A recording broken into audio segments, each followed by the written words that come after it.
Hello and welcome to another video. This video is going to be about things with Charlie Kray, some things that I missed out in my previous video about him.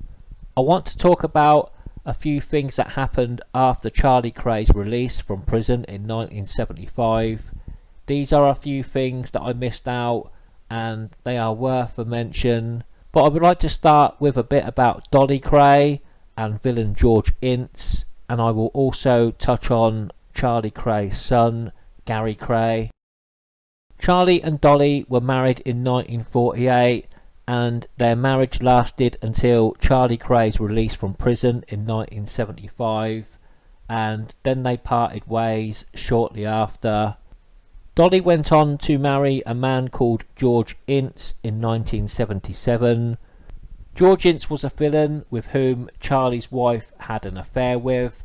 I can't say for sure when this affair started, but it was when Charlie was a free man, and it carried on when Charlie went away to prison in 1968. It has been said in the book The Final Word by James Morton that Dolly and George Ince had first met at the end of the 1950s. During the twins' double R Club days, and by the mid 1960s George had fallen in love with Dolly Kray and he was a regular visitor to her flat in Poplar when Charlie and the twins were imprisoned in 1968. George Ince was implicated in the barn murder. The barn murder happened in 1972 of a woman called Muriel Patience. Muriel was shot and killed in a bungled robbery at the Barn restaurant in Braintree in Essex. A description of the robbers was compiled by the descriptions given by Muriel's husband Bob Patience and their daughter Beverly. George Ince's name was put forward as being involved in the robbery sometime later by an informant. At this time, George Ince was in hiding due to having been suspected in the Mount Nesson bullion robbery, but when he heard he was a suspect in the murder, he duly handed himself in, as he was sure he could convince the authorities that he was not involved. George ended up in court, and at the first trial for the robbery and murder of Muriel Patience, the jury could not return a verdict, so a second trial was scheduled. During this trial, Dolly Kray was produced to give evidence on George's behalf, stating that on the night of the murder he was with Dolly 60 miles away from the murder scene. George did not want to call on Dolly for the first trial, but it seems that he had no other option but to use Dolly for the second trial. Eventually George Ince was found not guilty of the murder of Muriel Patience, but he was later jailed for the Mount Nesson robbery and was sentenced to 15 years. Dolly was later paid £20,000 by a newspaper for her story of her involvement with George Ince. After finding out about Dolly's appearance at the George Ince trial, the Kray brothers' mother, Violet, said of Dolly, "I never liked Charlie's wife, but now I hate her. The family has cut her off completely." Charlie and Dolly Kray's relationship was quite rocky in parts. There is a photo of Kray firm member Mickey Fawcett with Ronnie Kray and Sonny Liston at the Cambridge Rooms on Kingston Bypass, and in the photo Mickey Fawcett is looking out of shot. According to Mickey, Dolly Kray had fallen over due to an argument with Charlie Kray, so that shows how volatile the relationship was. Dolly wasn't really liked by the Kray family, and by all accounts they just tolerated her for Charlie's sake. Dolly Kray died a few years ago and is buried under the name of Dolly Moore. I believe George Ince could still be alive, but don't quote me on that. Gary Kray is Charlie and Dolly's son, who is the only known child born to any of the three Kray brothers. I do say known as in 100% because there has been reports of people being Reggie's daughter, etc., but I don't really believe any of that. There's also Nancy, who has been looked upon as Charlie Kray's daughter, but she is in fact more than likely George Ince's child. I think Nancy herself feels Charlie Kray is her biological father, but then Charlie Kray said about Nancy in his book Me and My Brothers, I knew Nancy was not my child. Even though I knew Nancy was not my child, I still wanted to see her, and I thought the world of her, even though she was another man's child. So despite there being some doubt if Nancy was Charlie's, we can pretty much take that as fact that she isn't Charlie Kray's daughter and is more than likely George Ince's daughter. Dolly Kray often brought up in arguments with Charlie that Nancy was not his, but then after things had calmed down she would say that Nancy was really his. I can't really comment too much about Nancy as I don't know anything really, but if Charlie thinks that she was not his, then we have to go with that as fact. I don't know of any other affairs that Dolly had, as nothing has been documented apart from her long-standing friendship with George Ince.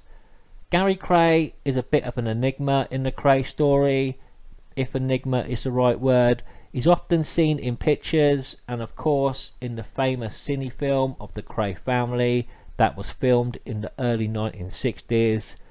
In that cine film footage, Gary Kray can be seen bounding towards the camera on an imaginary horse, grinning broadly.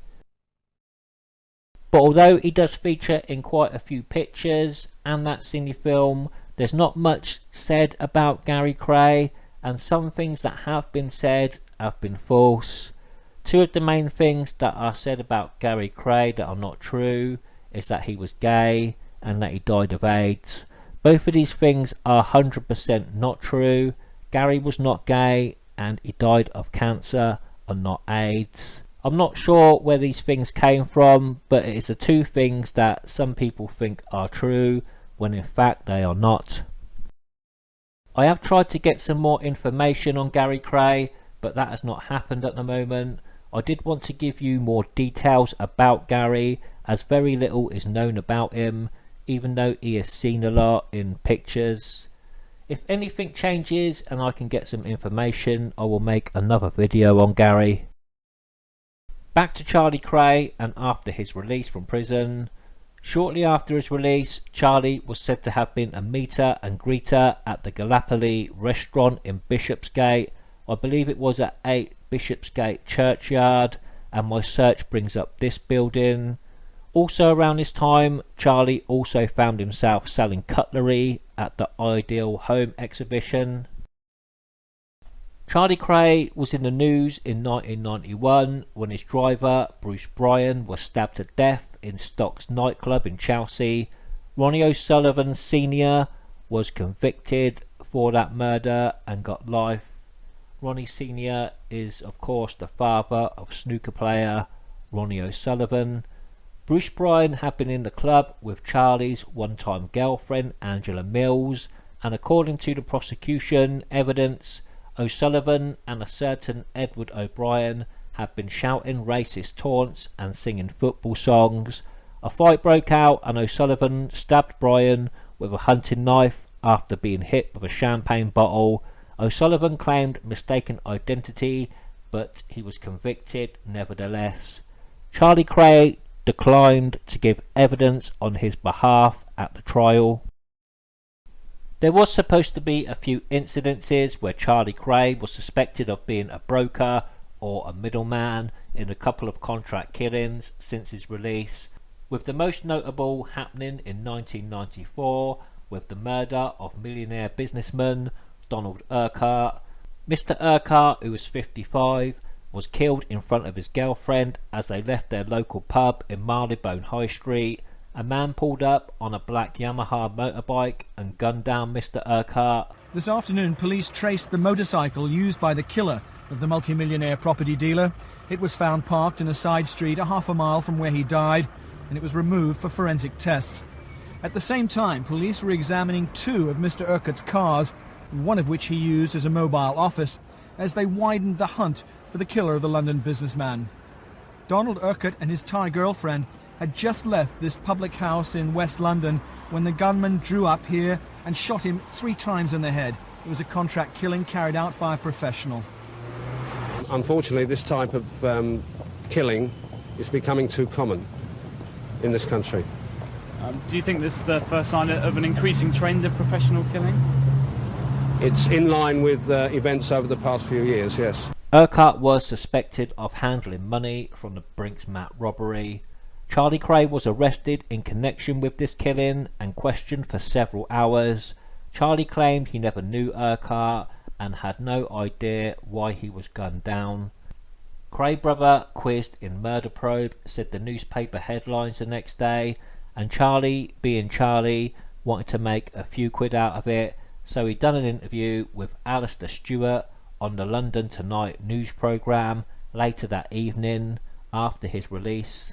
Charlie made a point of telling Alistair Stewart that the Kray name was once again causing him problems, and he is probably referring to his earlier connection to another contract killing, that being the murder of Barbara Gall. Barbara Gall was shot and killed outside the Black Lion Hotel in Patcham, Sussex. 2 brothers, Roy and Keith Egler from Norfolk, were convicted of this and jailed on the 24th of June 1976. It has been said that the Egler brothers were brought into this plot by a middleman, Charlie Kray. Why Charlie chose to get involved in such things we will never know, but obviously there would have been some money at the root of it. Charlie would have been strapped for cash since his release from prison in 1975, hence having to sell cutlery at the Ideal Home exhibition. This video is really an extension of the Charlie Kray video I have previously done, as there was a few things worth mentioning that I missed out. Some of you may not have known that Charlie was implicated in 2 contract killings, a bet from a very far distance. There isn't really too much more of note to talk about Charlie Kray. I have covered the rest of Charlie's life in my previous video about him. This isn't a very long video, but I hope you've enjoyed it. So that's about it for now. I will see you again in the next one. Thank you. Final point, gentlemen, we're coming to the end here. Final point, Charlie Kray. Do you think you will ever see your brothers Well, I hope into this so, and pub I again? think I should, because Hess was in once years ago and he's supposed to kill thousands of people. But when he was in many years, everyone all over the world was crying, why did they hold this man? It's ridiculous, and that's the same thing with the twins. Why should they be different to anyone else? Never.